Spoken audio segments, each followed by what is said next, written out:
So we go to page 72, into action. Now, this is not into thinking, it's into action. It says, having made our personal inventory, well, what should we do about it? Well, we've been trying to get a new attitude. Remember, Dr. Jung said ideas, emotions, and attitudes were the guiding force of the lives of these people are suddenly cast to one side. We're trying to get a new attitude and a new relationship with our Creator. And our book said that back on page 45 that the main object of this book was to enable me to find a power greater than myself which would solve my problem, and to discover the obstacles in my path. And what are some of the obstacles? The resentment and the fear and the harms done to other people. We've admitted certain defects. And what are these defects? Selfish, dishonest, self-seeking, frightened, and inconsiderate attitudes. We've ascertained in a rough way what the trouble is. We've put the finger on our weak items in our personal inventory. Now these are about to be cast out. This requires action on our part, which when completed will mean that we admitted to God, to ourselves, and to another human being the exact nature of our defects. This brings us to the fifth step in the program of recovery mentioned in the preceding chapter. Now we know that step 5 says we admitted to God, to ourselves, and another human being the exact nature of our wrongs. But if you'll notice here in the narrative, he said the exact nature of our defects. And people used to ask Bill about this, and we've known 2 ladies that worked with Bill with and for him for years. They both tell us the same thing. People would say, Bill, why did you use the word wrongs in step 5, yet in the narrative here in the book, you used the word defects? And by the way, Bill, what's the difference anyhow between a wrong in 5, a defect in 6, and a shortcoming in 7? And they both said that Bill would just kind of rear back and smile, and he would say, when I took English and writing courses in college, they taught me not to use the same words over and over. Shows how dumb you are. You know. He said there really are no differences in these things. He said in step 4, we find those things that block us off from God. In step 5, we're going to talk about them to another human being. In step 6, we're going to become willing to turn them loose. In step 7, we're going to ask God to take them away. And he said you can call them anything you want to. A wrong, a fault, a mistake, a defect, a personality flaw, or whatever. And we're going to notice on the next couple of pages that's exactly what he does with them. I followed it up in the 12 and 12. 13 years later, not only does he do it there, but he does it twice as bad as he did in the big book. Using these words interchangeably back and forth, all of them meaning identically the same thing. He said this is perhaps difficult, especially discussing our defects. There's that word again. He did it again right there. With another person. We think we've done well enough at admitting these things to ourselves, so there's doubt about that. In actual practice, we usually find that a solitary self-appraisal is insufficient. Many of us thought it necessary to go much further. We would be more reconciled in discussing ourselves with another person when we see good reasons why we should do so. The best reason first. If we skip this vital step, we may not overcome drinking. You take these forms now, and the very, very vital information that we've done here.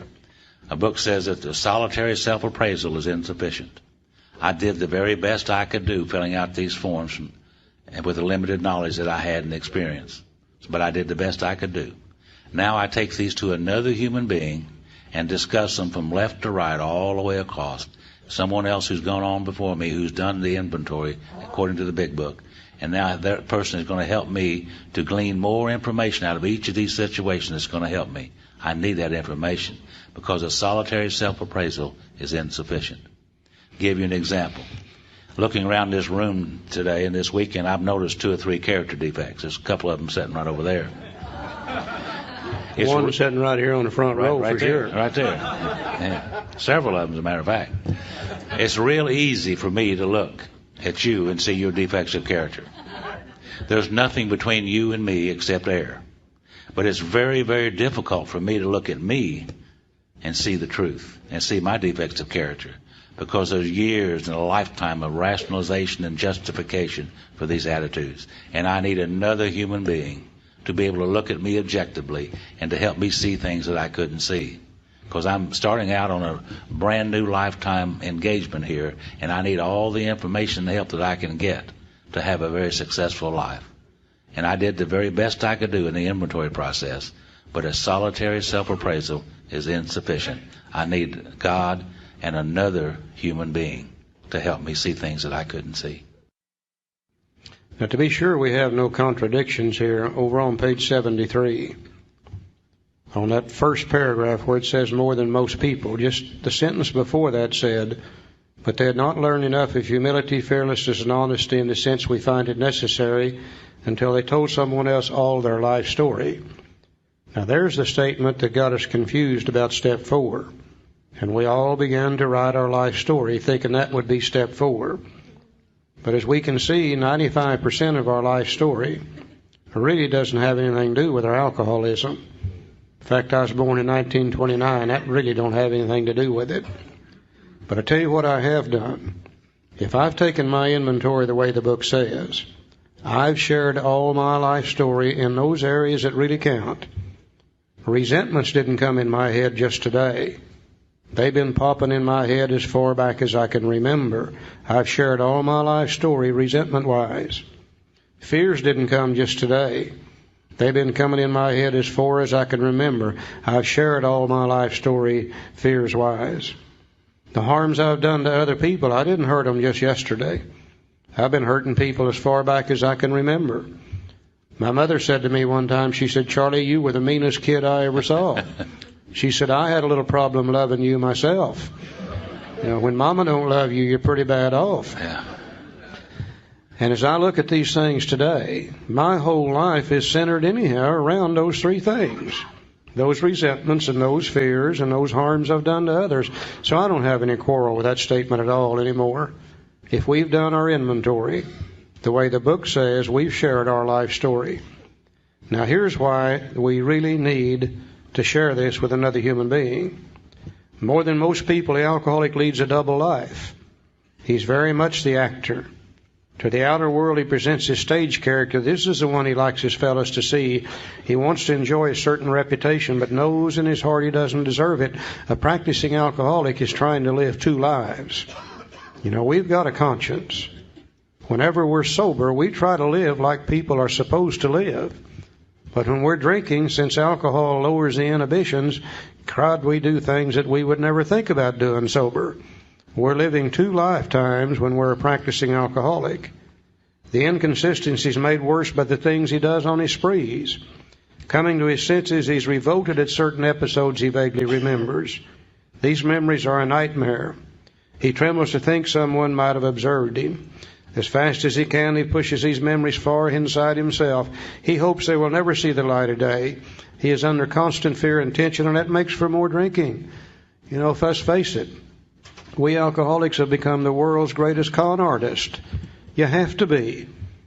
You couldn't live as a practicing alcoholic if you didn't learn how to lie, cheat, con, manipulate, steal, whatever is necessary. And I think the one we have to con the most is ourselves. I don't think we could live with ourselves if we had to really see what's going on when we're drinking. But see, we got a little thing called resentments. And we use those resentments to transfer blame to others. And that way we could live with ourselves. Now, if you've been doing that for 5, 10, 15, 20, 25, 30, 40 years, you come to AA and you take step 4. You be just as honest as you can with yourself. But let's face it, we can't be honest with ourselves. I now need to take my inventory, take it to another human being, one who's walked this walk before me, who understands 4, 5, 6, 7, 8, and 9 according to the big book, and have them help me see those things I can't see about me. Now, they're going to change anything in column 1. Not going to change anything in column 2. They'll probably change some things in column 3. You know, one place I said this was caused by the sex instinct, and he said, no, it isn't. Said, you're just trying to build your self-esteem. That's all you're trying to do. In the 5th column, one place I said this was caused by fear, and he said, this is plain damn dishonesty. That's all this is. He helped me see things I couldn't see. We're getting ready to start a lifetime changing process. We need to be sure that we're trying to change the right things so we can have peace of mind in the future, and we just can't see it by ourselves. Now, I know confession is good for the soul, and I know if you belong to a denomination that requires it, you ought to go do that. But I still think you ought to take your inventory to somebody in AA, preferably a good sponsor if you got one that knows the program. The main thing is, do they really know the program? If they do, they can help us. If they don't, then all we're going to get out of it is confession. We need more than that. Page 74 tells you how to pick somebody. That is not valid today like it was in 1939. In 39, the first person out here in California that got this big book didn't have any other AA members or any sponsor. And it was difficult for them to find somebody to do step 5 with. That's what page 74 deals with. But today, there's plenty of good people out here in California that understands this program, that have worked this program, that have walked this step before. That's who we need to select to take step 5 with. Hopefully it'll be our sponsor. Page 75 tells us how to do it. So when we decide who is to hear our story, we waste no time. There's that time factor again. We have a written inventory and prepared for a long talk. We explain to our partner what we're about to do and why we have to do it. He should realize that we're engaged upon a life and death errand. Most people approached in this way will be glad to help. They would be honored by our confidence. I'll never forget when I called my sponsor, Franklin. I said, Franklin, can I come over this weekend and do my inventory, do my 5th step? He said, sure, I'd love to have you come over. So I went over there to Olive Branch, Mississippi, and I sat down there with Franklin that evening, and I said, well, I've got it all prepared here, and you've helped me a lot, and I appreciate it. He said, yeah, I know you do, and I'm ready to get started.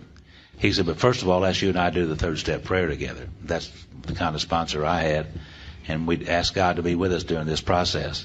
And we did that, and we set about looking into this inventory process, and Franklin helped me see things that I couldn't see. I shared these things with him from left to right all the way across, and he asked me questions and helped me see things that I couldn't see, shared with me some of the things that happened with him and how he could see things, and it helped me a whole lot. It helped me a lot. And then after that weekend was over, where the book said we pocket our pride and go to it, illuminating every twist of character, every dark cranny of the past. Once taking this step withholding nothing, we are delighted. Now we see the results. Some more promises. We can look the world in the eye. We can be alone at perfect peace and ease. Our fears fall from us. We begin to feel the nearness of our Creator. We may have had certain spiritual beliefs, but now we begin to have a spiritual experience. We believed in step 2. Now we begin to have a spiritual experience. The feeling that the drink problem has disappeared will often come strongly. We feel that we're on the broad highway walking hand in hand with the spirit of the universe. You know, I remember back when I was drinking how my mind used to race uncontrollably every night. And that's the main reason I drank, was to stop it. And after I did this 5th step, and I was on my way home that afternoon, I used to lay awake nights thinking if I could just get it all even one time, just get it back to 0, back to even in all those situations, just one time I'd be okay. And by this time I could see that I could do that. I was looking forward to the next steps because I wanted to get things squared away one time. And I thank God all the way home for this process up to this point. Now, if you've done 4 and 5, according to the big book, you've done a lot of work. You're probably tired and need a little rest. The book's going to give us a little rest stop. Returning home, we find a place where we can be quiet for an hour. Now, he didn't say 72 days. You see, they mean for us to get on with this thing. Between 3 and 4 at once, now we get an hour's rest here, but that's all. We thank God from the bottom of our heart that we know Him better. We don't know Him yet, but we know Him better. Taking this book down from our shelf, we turn to the page which contained the 12 steps.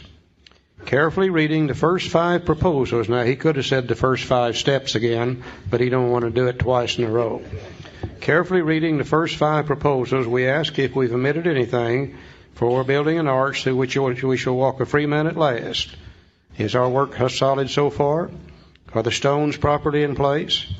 Have we skimped on the cement put in the foundation? Have we tried to make mortar without sand? And once again, we're referring to the wonderfully effective spiritual structure, the personality change we're building. Step 1, willingness, was the foundation. Step 2, believing, was the cornerstone. Step 3, he told us it's an arch we'll pass through to freedom, and 3 was the keystone. Now we put 2 more stones in place.